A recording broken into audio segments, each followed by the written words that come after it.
आज ही क्यों नहीं।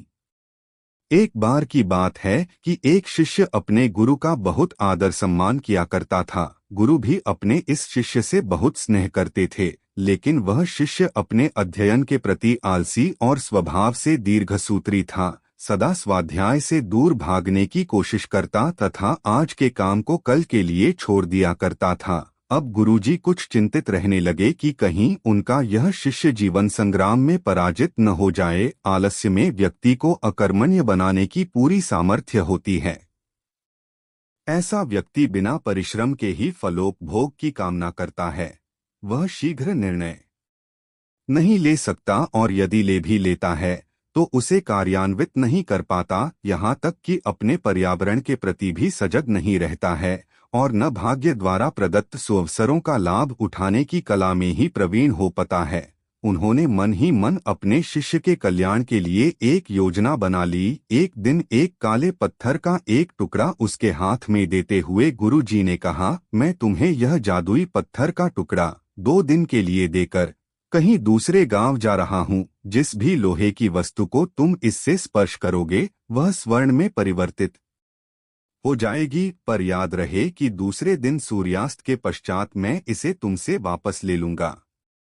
शिष्य इस सुअवसर को पाकर बड़ा प्रसन्न हुआ, लेकिन आलसी होने के कारण उसने अपना पहला दिन यह कल्पना करते करते बिता दिया कि जब उसके पास बहुत सारा स्वर्ण होगा तब वह कितना प्रसन्न, सुखी, समृद्ध और संतुष्ट रहेगा। इतने नौकर चाकर होंगे कि उसे पानी पीने के लिए भी नहीं उठाना पड़ेगा। फिर दूसरे दिन जब वह प्रातःकाल जागा, उसे अच्छी तरह से स्मरण था कि आज स्वर्ण पाने का दूसरा और अंतिम दिन है।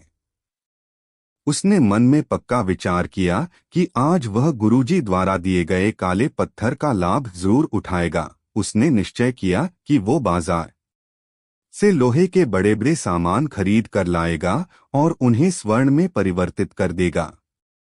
दिन बीतता गया, पर वह इसी सोच में बैठा रहा कि अभी तो बहुत समय है, कभी भी बाजार जाकर सामान लेता आएगा। उसने सोचा कि अब तो दोपहर का भोजन करने के पश्चात ही सामान लेने निकलूंगा। पर भोजन करने के बाद उसे विश्राम करने की आदत थी और उसने बजाय उठ के मेहनत करने के थोड़ी देर आराम करना उचित समझा। पर आलस्य से परिपूर्ण उसका शरीर नींद की गहराइयों में खो गया और जब वो उठा तो सूर्यास्त होने को था।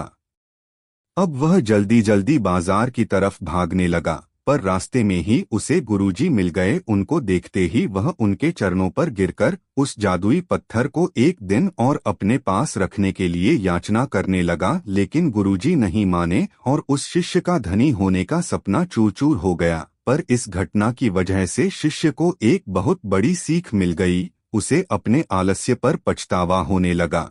वह समझ गया कि आलस्य उसके जीवन के लिए एक अभिशाप है और उसने प्रण किया कि अब वो कभी भी काम से जी नहीं चुराएगा और एक कर्मठ, सजग और सक्रिय व्यक्ति बनकर दिखाएगा।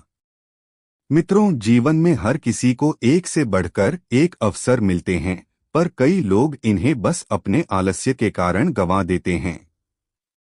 इसलिए मैं यही कहना चाहती हूँ कि यदि आप सफल, सुखी, भाग्यशाली, धनी अथवा महान बनना चाहते हैं तो आलस्य और दीर्घसूत्रता को त्याग कर अपने अंदर विवेक, कष्टसाध्य श्रम और सतत जागरूकता जैसे गुणों को विकसित कीजिए। और जब कभी आपके मन में किसी आवश्यक काम को टालने का विचार आए तो स्वयं से एक प्रश्न कीजिए, आज ही क्यों नहीं।